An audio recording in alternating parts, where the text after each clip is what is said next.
Hello, friends. Today we're going to be discussing something just a little different. Now, in recent years, many people have been coming forward and telling their own personal experiences, more and more, where they have vanished for some period of time, but then came back, either with a bizarre story to tell or no memory at all of where they had been, what they had seen or done, etc. Many of these cases happen to children, usually very young children who, if they told a fantastical story of something strange happening to them in the woods or forest where they ended up lost, it could easily be chalked up to a wild imagination of a frightened child. Although many have noticed a pattern or two here in these particular cases, with children especially. What follows are just a few cases where children seemingly vanished into thin air and or under bizarre circumstances, only to come back with a tale equally as or possibly even more strange and incredible as the disappearance itself. The earliest report of something like this happening is from August of 1897 and takes place in Massachusetts, Maine, United States. Now, this part of Maine is known for its extremely dense woods and forests and many lakes and streams running around and throughout. Again, be on the lookout for patterns here or parameters which are familiar to many of our other videos on this channel. I say this because this whole incident started with a 6-year-old little girl named Lillian Carney, who was out with her mother picking berries. Blueberries, as a matter of fact. The family wanted to spend a nice, relaxing day together in the woods of Mullen Bog. According to Lillian's parents, the girl had vanished from right under their noses. Now, while exact details aren't very clear this far in the future as to exactly how the girl went missing, her parents simply said she was seemingly there one minute and gone the very next.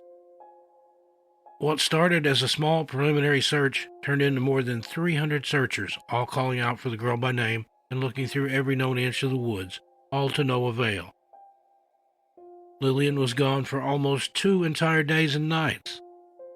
After scouring and searching the entire forest and woods, 46 hours after her parents had reported her as missing, Lillian was found alive, just a couple of miles from where she had first disappeared. So, in all that time, she hadn't gotten very far. Why hadn't the over 300 searchers and professional rescue teams found her? I know in the 1800s they didn't have the technology or knowledge of forensics like we have today, but still, you'd think they'd have searched the area where Lillian ended up. She wasn't very mobile in the amount of time that she was missing. It's not as though she were walking around the entire time either. Around 10 o'clock in the morning on the second day of the search, a man named Bert Pollard found the missing girl. Despite immediately crying out for her mama, Lillian seemed healthy, happy, and even content when Bert found her. She was still holding the berries in her hand she had picked while in the presence of her family before she disappeared. Now, this is some 2 days later, almost. Her father had just gotten done telling her that she must be careful, for some berries found in the woods could be harmful, even deadly and poisonous. The little girl was scared. Perhaps these fresh blueberries were some of those bad kinds, and while she dared not eat them, she didn't think to get rid of them for some reason. Yes, that's right, she carried around a handful of blueberries for 46 hours while lost in the woods and trying to find her way back to her parents. Lillian seemed absolutely fine and didn't have a scratch on her. When asked what had happened, had she wandered off? Why? Here is what the young girl had to say. Lillian, in a perfectly calm and matter-of-fact voice, informed everyone she was, quote, in a place where the sun was constantly shining, unquote. This was strange because she was missing for 46 hours. She'd gone missing during the daytime and was found in the morning as well. Therefore, she would have had to have experienced at least 2 nightfalls. It's just not possible for the sun to have shined the whole time. Obviously, the sun doesn't shine all day, but sets eventually. In addition to the sun apparently never setting in this place Lillian claimed she was at the entire time she was missing, she also told people there were strange beings the size of her cat, who she would keep away from her by clapping loudly. Allegedly, it would startle the being and, like a cat, it would run away. Some people wondered how she clapped with holding a handful of berries. Perhaps she laid them down, picked them back up again. We don't know that part of the story.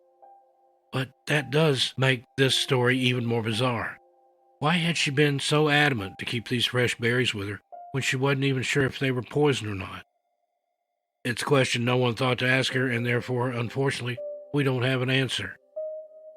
While she said the beings she encountered were the size of her cat, and some sources even reported the girl saying the beings even resembled her cats as well. However, that one detail about what the creatures actually looked like has never been revealed. She was only 6, so some of it must have been hard for her to describe and put words to. She also said she had heard the searchers looking for her, but hadn't been able to at first clearly hear her name, so she didn't approach and actually hid, for fear they were vagrants or strangers.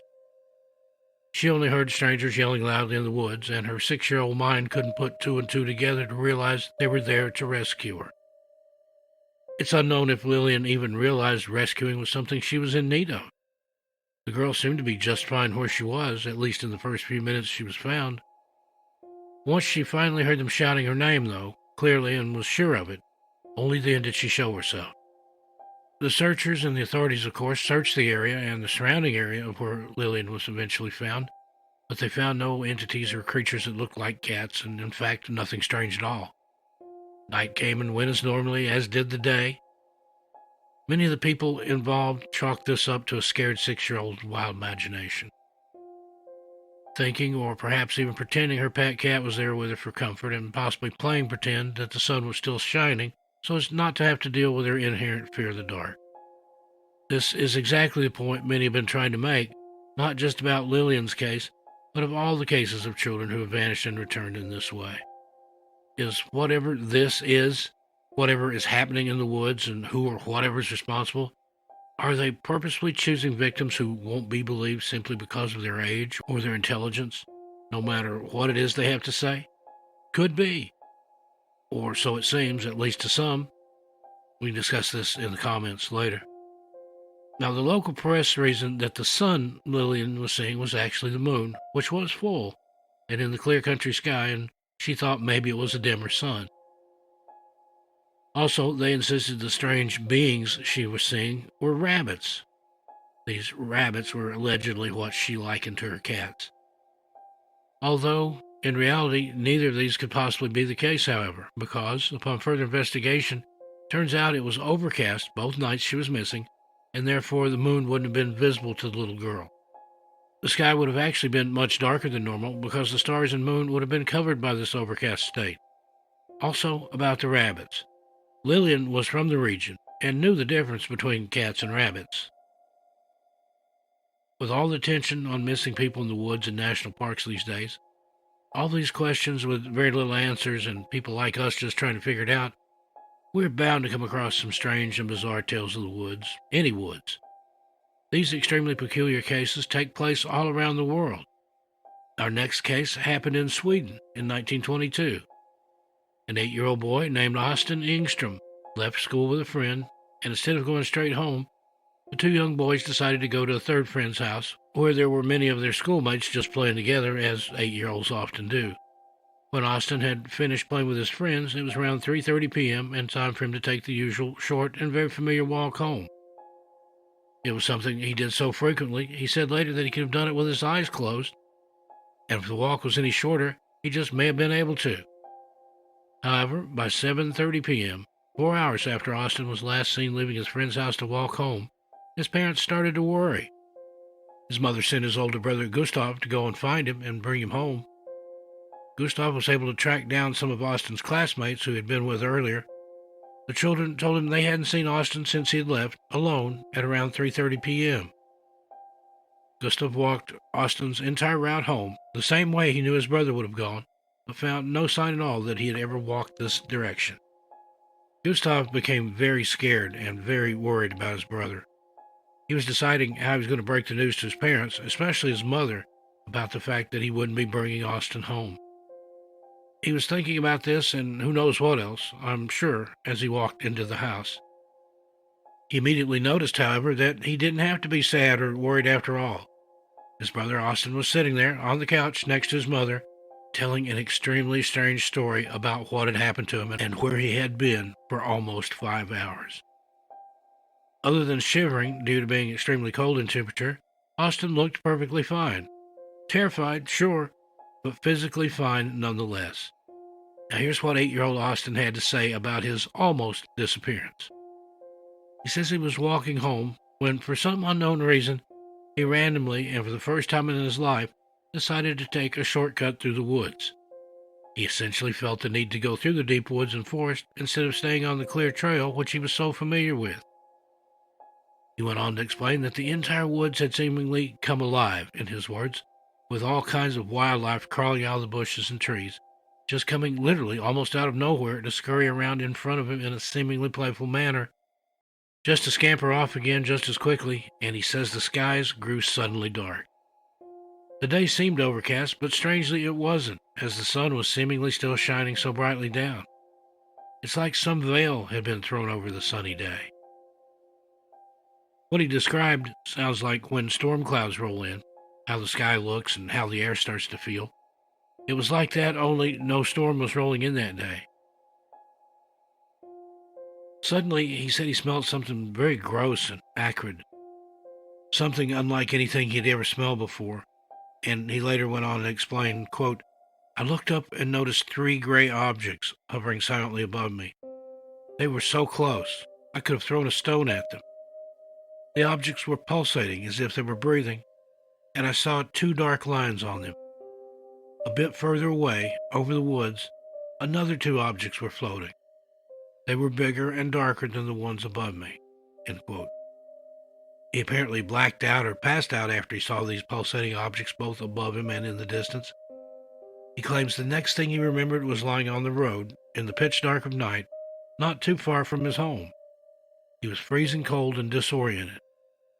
When he relayed all this to his parents, they attributed his claim to his wild imagination.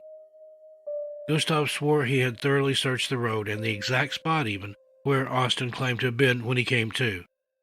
Between the time he left his friend's house at 3:30 until he wandered home around 4 to 4.5 hours later, other than the objects he saw in the sky, Austin had absolutely no memory at all.